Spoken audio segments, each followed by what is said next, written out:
Hello and welcome to the Space Madness podcast. This is your host, Jeff Nasanov, and today we have a very interesting subject, telecom law. My guest for today is Will Lewis, a space and telecom attorney with Aegis Space Law in Washington, D.C. And it's a fun subject for me because, in theory, I am also a space and telecom lawyer, having earned an LLM degree in that subject, but quickly moving to other things in the way that careers unpredictably do. So today our subject is going to be the exciting world of Telecom Law and You, which is not something a lot of people have ever thought about, but it, in fact, governs pretty much everything you do every day on every piece of technology you have. So with that intro, Will, why don't you introduce yourself if you want to add anything, and we'll get started. Well, thank you, Jeff. Really appreciate you having me on. Looking forward to the discussion. Just to add very little bit of information about my background, I have been working on spectrum and telecommunication issues, particularly as they relate to space, for my entire career, which is now more than a decade long. So very excited to have a chance to talk with someone as knowledgeable as you are about all of these things. The framing of this should be really exciting to dive into. So thanks for having me. Cool. Well, I hope I won't disappoint you. It's been a while, but from my NASA experience, we obviously use radio signals to communicate with everything out there. And so NASA missions have to deal with telecom law, the FCC, whether they want to or not. And usually they don't want to, but you have to. And I remember, as I studied it 15 years ago, thinking it was a really interesting historical example of cooperation for a sharing of a resource that is just undeniably limited. And humans are not good at sharing those resources, but somehow we'd make this one work. So I hope that will be of interest to the audience. Now, before we get into that, I always like to find out how people ended up in whatever obscure corner of the space world that they find themselves in. So how did you get to be a space telecom lawyer? You know, So it was mostly by mistake, to be honest with you. I signed up for space law on a whim in law school because I like science fiction, right? I grew up on Star Trek and Star Wars. Yeah. What law school was that? There was American University, Washington College of Law. Okay. The professor, Pamela Meredith, is a remarkable attorney and a great teacher. Yes. And then I somehow parlayed that into a sort of summer internship position at a consulting firm that actually worked on space policy. Just sort of by luck, they had someone leave the firm and they needed someone to plug in very quickly to cover this. And the fact that I was very enthusiastic about space and that I was signed up for space law, right? I hadn't even taken it. They realized and the fact that I was willing to work for minimum wage, that helped. The fact that all these things came together gave me sort of my first foray into it. And once I learned that this was a thing and something that I could do, I actually still have the first letter I got from a regulator telling me no. It was from the TRA in Egypt. Interesting. Yeah, it's and once I knew that this was something I could do, I could not sort of let go of it. So that's what's kept me going ever since. Well, it sounds like you felt like you could make an impact, and that's what that really moved you. I mean, is that generally what happened? Yeah, I think, the more I learned about space and the more I realized it wasn't some esoteric idea that we had sort of stopped exploring after the moon landing. Meaning That's okay. impact, in ways that I had never considered, right? That letter I referenced was about Earth stations on vessels, right? So the ways for ships anywhere in the world to communicate. The fact that these, there are C-band Earth stations on top of gas stations, how GPS works, right? Just understanding the layers, sort of, as you mentioned, right? Our society is built on some of this. This is foundational. I had no idea it existed. I thought the FCC just dealt with sort of policing curse words at the time. Yeah, George Carlin's famous bit. Yeah. It makes a tremendous impact. And like you said, it's this shared resource, which is remarkable and leads to many unique policy questions and challenges. So it's sort of like this endless puzzle that we're always trying to put together. And sometimes the pieces even change shape, but somehow we've managed to keep it all together for the most part. And it's really, I have almost nothing to do with that, but it's really exciting to be part of it and, do what I can to contribute. Sure. Well, I completely relate to that. I think that's why you and I got along right away. It's really all I want is to make an impact. It almost doesn't matter in what form. Obviously, I've developed expertise in certain areas that makes it more practical to work in them. But I find a rewarding day is when I do something useful however small. So I like that. I like that a lot, and I like your story, and I hope people listening will see themselves in space exploration one way or the other. That's one of the major goals of this podcast, is to highlight very unusual stories and, stuff that people can see themselves in, other than the engineering that is engineering and science, which is often intimidating to people. So what an interesting start. So your first no was from Egypt. So maybe we can dive in there. Well, actually, let's go back a step. I mean, I led by saying that this stuff regulates everything we do every day. I mean, if a person has never thought about this before and they're watching this on an iPad, I mean, what's the regulatory environment that's in charge of that? Well, chances are, if you're watching it on an iPad, you're using, some sort of Wi-Fi router to connect your device. And Wi-Fi is this remarkable thing where you don't need a license, you don't need specific Mm, authorization to use a certain portion of the spectrum, because the nature of the devices are designed to coexist with one another. The signals are low power, so they don't go very far. mm, They are sort of, honestly, in a lot of ways, that's it. But they are also very good for transiting sort of this high throughput data requirement that we have for our mm, devices. And so these unlicensed bands, which is very different from how spectrum is assigned in many other different bands, has facilitated this incredible sort of option that we all have to say, oh, I want to move around while I'm doing something. I'm just going to right. pick up my device and take it with me. And I won't notice that, Yeah. this is, instead of being plugged into a network cable, because I remember when we all had to plug into the fiber Mm-hmm. directly to Mm-hmm. get sort of, enough throughput to really use the internet. It's really remarkable. And the fact that this is sort of just the tip of the iceberg, right? This is Oh, just yeah. what you see as a customer. But if you are sort of in a remote or rural area, if you're on an airplane or you're in transit, there's a decent chance Mm-hmm. that there's more spectrum at play, right? So lots Right. of people are fibered, but the United States is a really big country and laying fiber is expensive. So a Mm-hmm. lot of people are fixed wireless. And nowadays we have probably several, up to 5 million people in the United States using satellite as Mm-hmm. their sort of home connectivity instead of a Right. fiber cable. Well, Um, let's get to that in a minute, but I want to almost go back to where you started. The Sorry. fact that you don't need a lot. No, no, this is the whole point of this, is it gets very big very quickly. Yes. So the fact that you don't need a license to operate a Wi-Fi router in your house, that itself didn't happen by accident. That itself is a product of regulation, right? So what is that? Well, I'm going back to Telecommunications Act of 1934, but I'm sure there's some. Oh, it's 96, isn't it? It's the Yeah. one in 96 that creates that exemption, as opposed to a radio tower that needs a license or what have you, right? Can you fill in the gaps I'm just throwing out here? So the law itself is sort of and quite frankly, a lot of this is still done under the original 34 Act because it gives Okay. broad latitude to regulate spectrum. The FCC takes those laws and develops regulations based on their sort of authority, their mandate to make sure that the spectrum is put to the public Right. interest.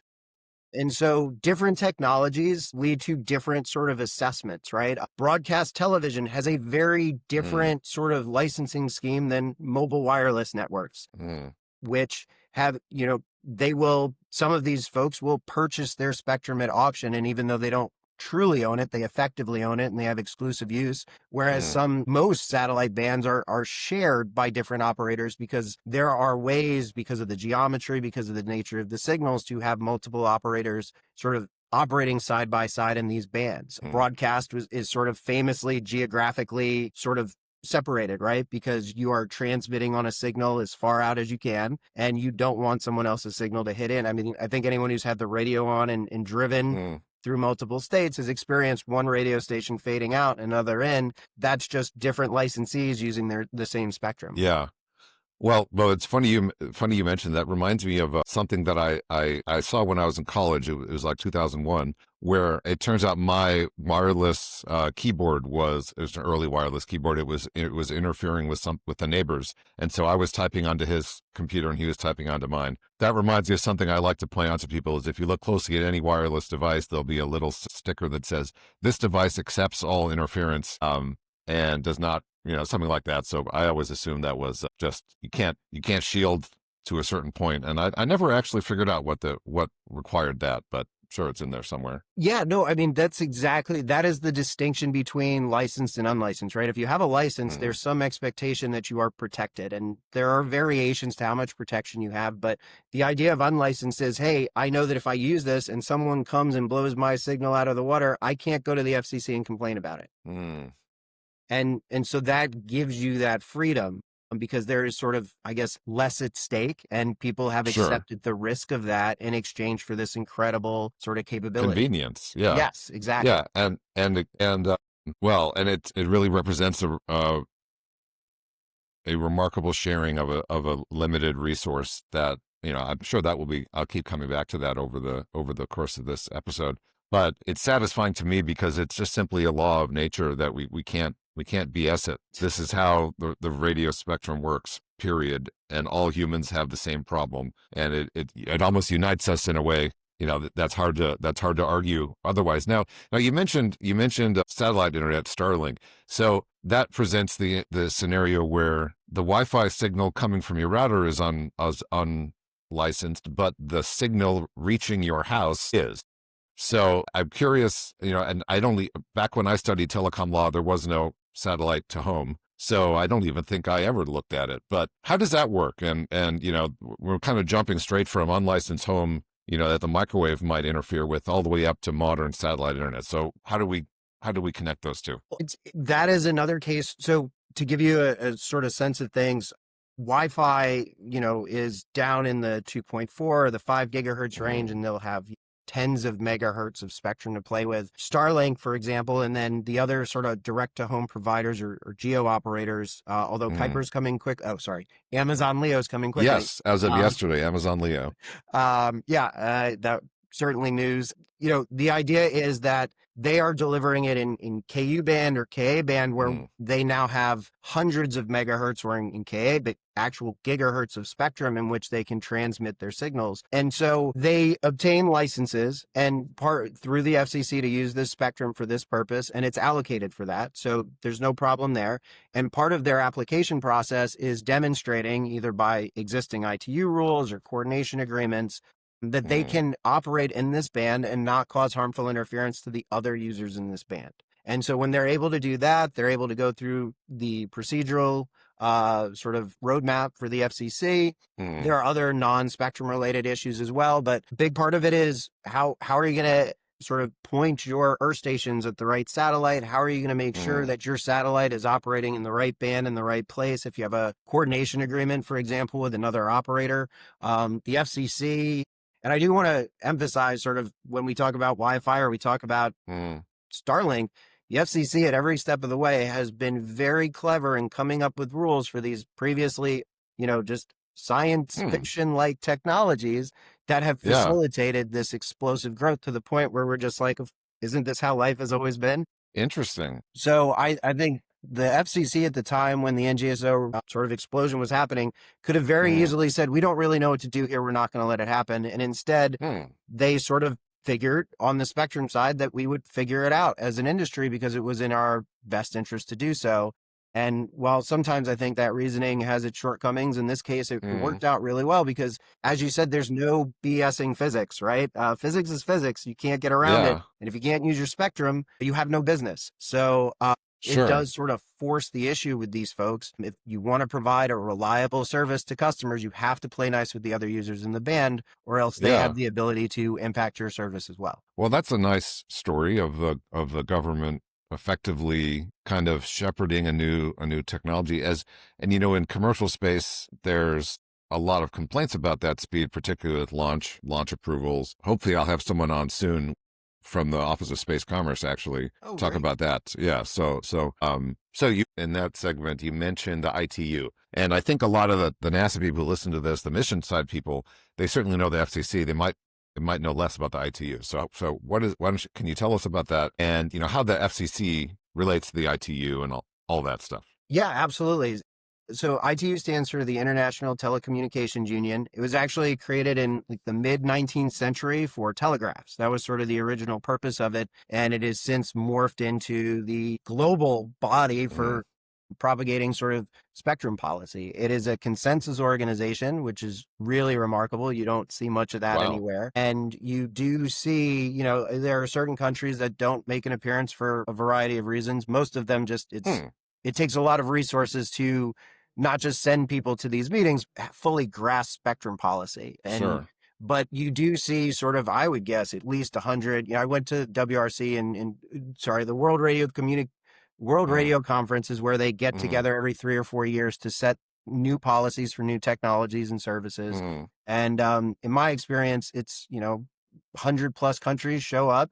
They have their interests, they have their sort of leverages, so to speak, mm, because again, one country, one vote goes a long way to sort of evening the playing field, even if you don't have 100-person team working yeah. spectrum issues. And so each country shows up. The FCC is part of the sort of interagency group that supports the United States' effort at the Mm, ITU. The State Department technically leads because it is a diplomatic effort.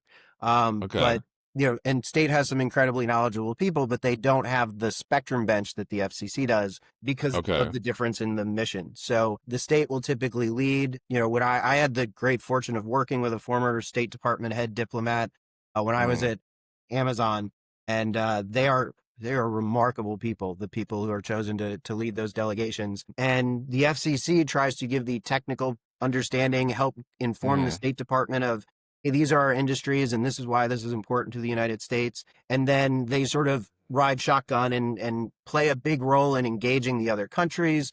There is mm. a lot of, you could call it persuasion, you could call it horse trading, but it is sort Yeah. of diplomacy in action. And ultimately, at the end of this World Radio Conference, which is the buildup of 3 or 4 years of studying and Mm, negotiating, new policies are issued.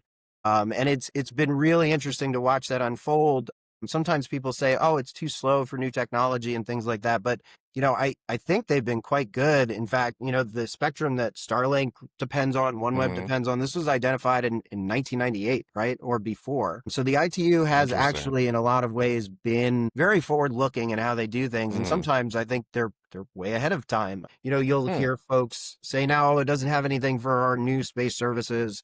And I think that's not entirely accurate, honestly. I think it's a lack of Mm. imagination because, like the FCC, the ITU has really strived to leave things as open as possible. The real Okay. concern is preventing harmful interference, not saying you have to Sure. strictly adhere to one type of approach. There are instances Okay. where that happens, but it's not the general rule. So it sounds like a similar kind of tension is between regulators and business in any field, right? Yeah.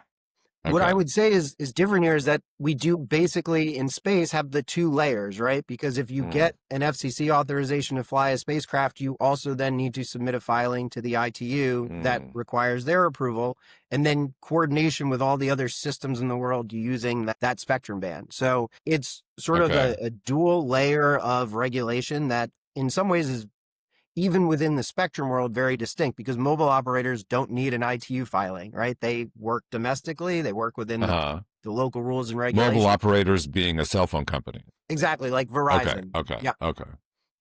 Interesting. Because when you're within a country and you're not really bleeding into other countries' spectrum use, it's less of a Yeah. concern. You abide by certain recommendations or technical rules, you're probably good to go. Yeah. I don't want to oversimplify it, but compared to Sure. satellite, Sure. it's a bit more domestic than, and Yeah. that's why the ITU is such a big part of spectrum use in space. Right. Well, I'm in Atlanta. I don't know how far I am from mainland Mexico, but it's unlikely the cell phone system a mile from my house is going to cross that Right. signal is going to cross the border and cause a problem for somebody. So it makes sense that that would not be an international issue. Although now I'm curious about like border towns. If you have signal lobes entering the other country, I'm sure that's worked out in some way. That's exactly right. They do bilateral cross-border agreements. So we Oh, really? have those with Mexico and Canada, and Okay. I think they're publicly available. I've read them at least once. So yeah, it's very in the weeds. It's Yeah. Well, that sounds pretty obscure even for this subject. Now, one question I had when we were talking about the ITU and the membership of the ITU. So if there's a country that is not a member, I mean, there must be countries that aren't members that still have cell phone networks and satellite TV and everything. So they just sort of have to deal with it. I mean, is it like any other national or international regulatory environment? If you don't play Too bad. To be honest with you, I'm not aware. Like, I know that North Korea and Cuba don't typically attend, but I'm not aware of them specifically being non-members. But I think in a lot of ways, you are sort of stuck with what's being made, right? Unless Sure. you have the resources in your country to make your own mobile network, you're probably getting hardware Uh, from one of the providers in Europe or the United States yeah. or China or Japan. So Okay. you're sort of driven by hardware, and the hardware is often set by ITU policy because that will Yeah. give folks the broadest reach, the broadest market. So in a lot of the developing world, they will typically adopt ITU spectrum allocations and ITU sort of Hmm. recommendations to facilitate their own domestic networks, because it is simply the Sure. lowest cost, most efficient way to do things. And it does lead to sort of cross border interoperability. There's a lot of upside Yeah. to it. You will, though, particularly with some of the older, like 2G, 3G mobile networks, you will Hmm. see some misalignment, I guess, even with neighboring countries. And that's where you have to Hmm. really start to say, okay, within X miles of the border, you have to turn your power down. And then within 5 miles of the border, absolutely not, right? That's sort of how I it ends see. up is they scale it geographically, or at least that's often Okay. how I see it. Well, I'm vaguely aware that maybe starting in the 90s, there was a lot of international mobile phone business growth. Mm. And I imagine that people were selling networks into countries that were not part of the ITU yet for various reasons.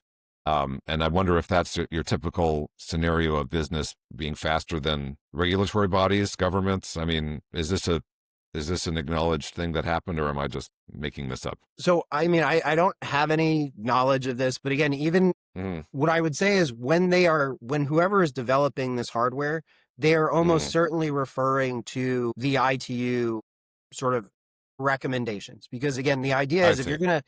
you're going to build this, you need to be able to scale up. You need to create the Mm, largest market possible because it costs a lot in terms of capex to put something like this together, to put a new mobile network together. And yeah, so if you're going to justify the spending on spectrum, the spending on towers, you have to also be able to say, look, we can sell this to 1 billion people, because otherwise then the economics maybe don't add up. And in fact, that is a big constraining issue with telecom in general is we can use the spectrum this way, but can we make enough money to put out the infrastructure to make it sure, feasible?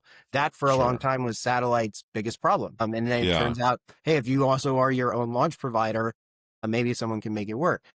right, So, that's why I think in some ways it's a very nice confluence of regulation and economics because the economics favors alignment, not sure. necessarily harmonization, which is a word that can be a double-edged sword, but to the Uh-huh. extent you can make this easier, the less you have to make bespoke systems or bespoke chips, Yeah, the easier it is for you to do large scale networks and make a lot of money. sure. So one of the topics about Starlink that I think might be in I actually two points. One is so I know a lot of missions have to make an FCC filing, but I can't recall being part of one making an ITU filing. Now, does NASA or FCC do well, you might not know about NASA, but does I the do. FCC. Oh, you do? Okay. So does someone else handle that for the missions? Because then I've been part of several FCC filings, but never an ITU one, and I just realized that now. So when I was at an operator, I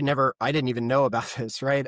And I later learned that there's sort of a back channel way, not back channel that it's seedy, but just off the Sure. public website Yeah. typically, where you deliver your ITU filings to either the Space Bureau or the Office of Engineering and Mm, Technology, which handles testing or experimental space missions. NASA has its own Spectrum team, and they mm, handle NASA's ITU filings. So got it. the Okay. FCC will submit on behalf of commercial operators. Uh, NASA and okay. or the NTIA will submit on behalf of, and it's Okay. probably properly the NTIA, but NASA I think handles I see.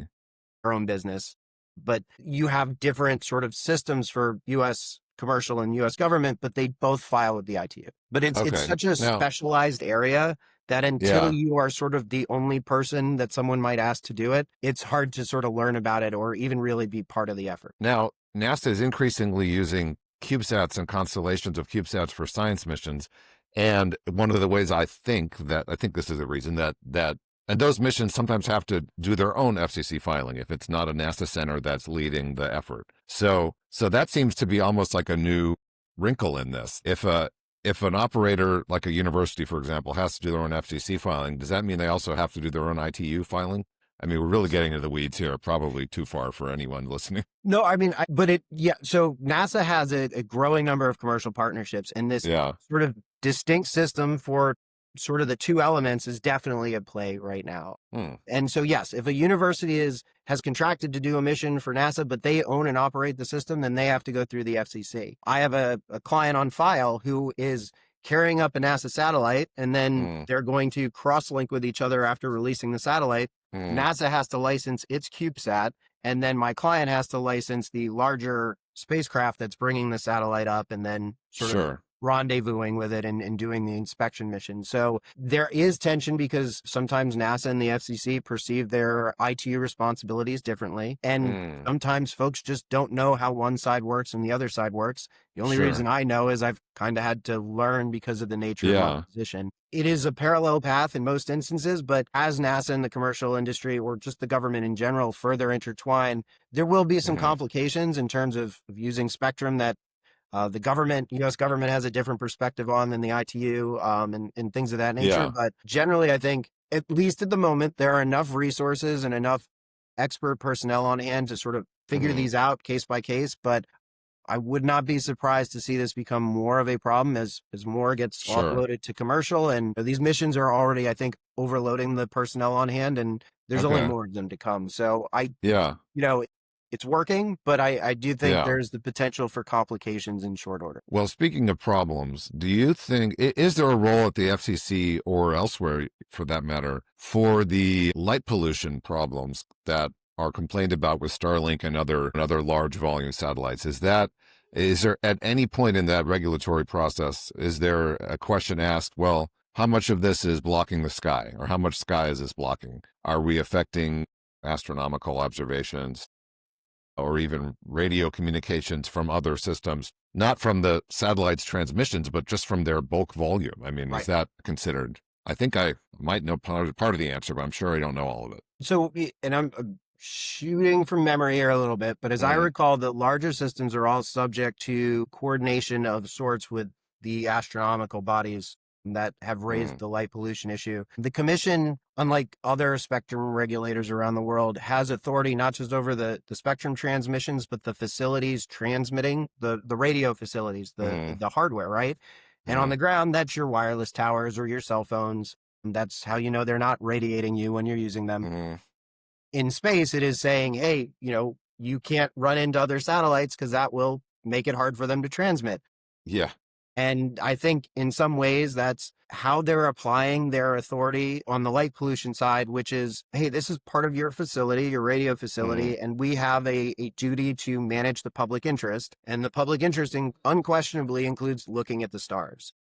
okay. What I don't think is possible is the FCC saying no over a light pollution issue or doing anything Sure. to enforce any commitments made related Sure. to light pollution. Because just from what I see on astronomy Twitter, which is Mm, amazing, mm, the light pollution commitments that they've made are not being upheld. But I want to caveat that I am not an expert sure. on this and I could have that wrong.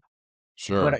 yeah, so I think there are limits to what can be done, and I think the FCC's sort of gone as far as they can. But yeah, I Yeah. mean, I share your concern that it's harder to see the stars. We Well, already have so few places where you can do that. So something I think we definitely need to take into consideration in the future. what's coming back to me is I think it's nuisance torts from law school that if you build a sign that blocks your neighbor's view, they have a cause of action in some cases. It can't possibly be that, but maybe there isn't a mechanism to deal with that at all. The satellite trains going by in the sky and obstructing views. I think you're right, but you're going to have to find someone to adjudicate that in a very sort of open-minded way. And I think Yeah.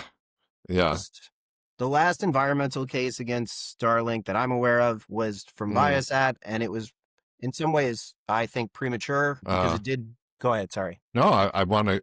I didn't say anything. Please Oh, go okay. ahead. So they raised knee-back claims, and I don't remember the specifics of them, but I think Uh, this may have been one of them. And I think at the time it was determined to not really be covered by the act, or mm. perhaps it was What before act is this. that? I think you use an acronym. Yeah, sorry, I don't know. It's like the National Environmental Protection Act or something like that. The Okay. NEPA Act. If you Oh, Google yeah, it that. will come Yeah, up. then Yep. Um, interesting. and so that someone tried that, but it was early on in Starlink's Mhm, deployment, and I think they were very short on sort of specific facts. And mhm. like you have to make a claim of injury, right? And sometimes it can be hard to do that if you're doing it preemptively. And I don't think they Sure. succeeded there. Wow. But I wouldn't rule that out in the future as a potential challenge to it. Uh, But I'm now very far out of my depth because I sure. really stick to the regulatory piece of things. And when it comes Yeah, to appellate law and actually being an attorney in a courtroom, I am sure. not particularly well versed in that. Well, what's funny is I know just who to ask because my journey into the law started with an environmental law firm in 2004 in New York City. And that, after working there for a year, I knew I wanted to go to law school at minimum to learn more about this stuff. So I always love it when I can go back to those guys because that was so long ago, and it seems like my career has diverged so completely from that, but perhaps maybe not. So yeah, so that's interesting. So I want to go back to where you started. You mentioned Egypt. I think it's kind of hard to imagine every country on earth having their own kind of FCC equivalent. Can you tell, just to be pick that as an example? I mean, can you tell me any more about that? I mean, how do in the U.S. is a huge country with one FCC. Like when you have a bunch of smaller countries next to each other, that must be a completely different kind of animal. So can you tell us about that? Yeah. So first of all, the Egypt case was a request to use an Earth station on a vessel, basically a satellite antenna, an antenna that communicates with a satellite Mm, while in Egyptian territorial waters. And to be honest okay. with you, ships have been doing this for as long as the technology has been allowed. Mm, Regulators have been allowing it for far less time than that. So this is something where for 3 times as long as I've been doing this, people have been mm, probably doing it illegally in one way or another. It goes all the way back to like offshore pirate radio from, World War II or things of okay. that nature. So, there's just a long line of people finding ways around things. But, the Mm, request was trying to do things right and say, hey, do you have some licensing mechanism by which this foreign licensed vessel could use this spectrum in your waters and in your port? mm, Egypt very politely said absolutely not. And that was mm, not uncommon at the time, right? It was very unusual for any sort of non Iridium, non Inmarsat system, or uh, sometimes Intelsat, because there were still legacy laws from when it was a UN organization to access spectrum in other countries. The world really liberalized in that sense over the yeah. last couple of decades due to sort of, I think, prolific advocacy efforts by the industry, Okay. and just the recognition that these can really be beneficial locally, and also that they were going to do it either way.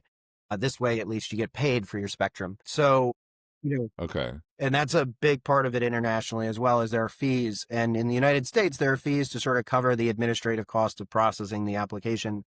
The Mm, FCC is actually self-funded by its licensees. Other countries, though, look at spectrum like they do with other natural resources, which is sure. we have a budget to fill. Yeah. We are not as rich as the United States.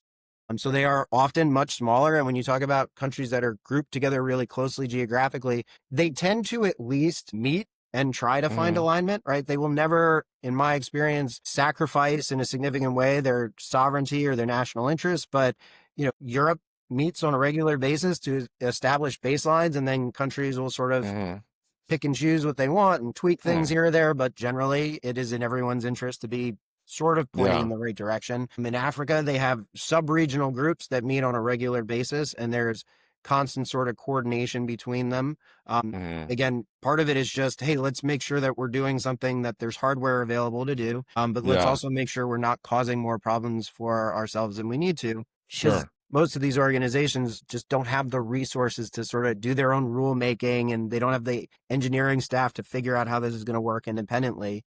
And so the Okay. idea is, let's make this efficient, let's make it effective, Hmm. and not burn through, our budget on it. So, does this mean that if you're traveling with this equipment like that down the coast of Africa, you have to get a license from every country whose territorial waters you pass through? Sort of, if you're a vessel, right? Yeah. Obviously, consumer devices have your provider is figuring that out. If you're Right. roaming, someone has basically Yeah. purchased or is renting part of someone else's license. If you are a commercial vessel, and you are transiting multiple territorial waters, yeah, technically, absolutely. And a lot of Wow. commercial vessels will sort of stay more than, I think it's 40 kilometers offshore. Mm-hmm. And one of the really interesting things about this that I learned is the curvature of the Earth starts to come into play. Well, also the propagation of the waves, right? So Mm-hmm. if you are far enough offshore, even if countries have different versions or sizes of what territorial waters are, if you're Sure. far enough offshore, the waves probably won't get there. And even if Yeah. the radio waves, let me be clear, Right. and even if they do, the Earth is Yeah. curved, and at some point they just start heading off into the sky. And Yeah. so I think 40 kilometers about is when that starts coming into play as well. It's been a Uh, long time since I've done that. I'm sure some sure. actual physicist or is Yeah. rolling their eyes at me right now. But that those are things that can be used to sort of say, hey, we're not going to get caught. So what I think folks typically do is they'll license when they're going into a port. Mm. Cruise ships will say, hey, where are our stops? Let's make sure Uh, we have our Earth station licenses for all of those places where we're going to put in a port and be there for a couple of days. Because you yeah. can't go into a port and use spectrum. You will get caught. You will cause interference at that point. So it sounds like you were saying earlier that ships will actually adjust their trajectory is the wrong word on the ocean. Probably they'll adjust their path to avoid crossing those boundaries. I'd say it's I a mean, consideration. I wouldn't, interesting. especially Okay. now. There are many other factors at play since I used to work hand in glove with, vessel operators. You Mm. know, the geopolitics, just the cost of fuel, all of the changes in trade. I think spectrum is Mm. now one of the things they think about. I think keeping costs down is ultimately what they're going to do, and they take some risks to accomplish that. And I would bet Sure. spectrum is one of them. Interesting. And they all of these ships have like redundant systems, right? So Yeah. for Iridium, you don't need a license because they have already got that covered, or it's a handheld Uh, device. Inmarsat for its L-band like maritime safety service, I think is internationally recognized, and I don't think anyone okay. demands a license for that, right? The vast Sure. majority of commercial shipping does not have an Earth station on vessel license of any kind. They all use satellite communication. So So it's like the Starlinks, the SESs. yeah, When you're using it for broadband, that's when it really becomes a complication for commercial operators. I see. Very interesting. So as we reach the end here, what does the next 10 years look like in this world, that maybe consumers might not know about, never thought about, and so on? Where do you see the most interesting stuff happening? So I guess there are kind of two ways to look at this. The first is Mm. in space, which I think is about to get really exciting because you will start to see applications that are sort of space oriented. Mm. And you will see things like optical crosslinks that will allow all of this traffic that's going up and down to transit much faster. We have all these Earth observation systems, but we only have the pictures from certain parts of the world because it's impossible to downlink your traffic when you're over the Indian Ocean. Optical is going to change that, Okay. right? So if that King Yeah. Kong Island is out there, we're going to know about it eventually. So I think that'll be really cool. On the ground, I think the proliferation of services Mm. in a way that really affects your day-to-day life is going to continue to rapidly accelerate, right? We all use GPS, we all use ATMs, and we don't think about that. But the advent of satellite direct device policy that's recently come up, Mm. I think is going to, even if you don't notice it, really change how much we all rely on those networks, Sure. particularly as terrestrial gets more expensive to build out and maintain.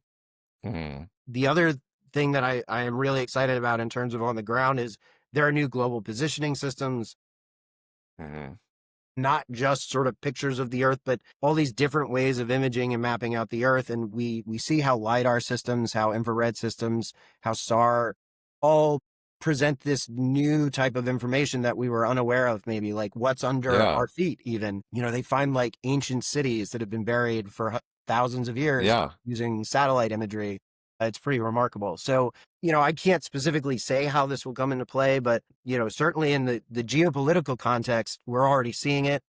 Mm. The Ukraine and Russian conflict is probably the most satellite. I mean, Uh, it is a war of basically satellite connectivity, right? It is why yeah. Russia is thinking, hey, maybe we should just nuke Leo because they've lost the space battle and now they are feeling that on the ground. But I think there are going to be a lot of commercial applications as well, and not just big, mineral and extraction type things, but you know, our GPS is great. It's amazing, but it's not as precise as it is presented. And new systems are coming online that are going to really say, hey, this is where you are. Mm.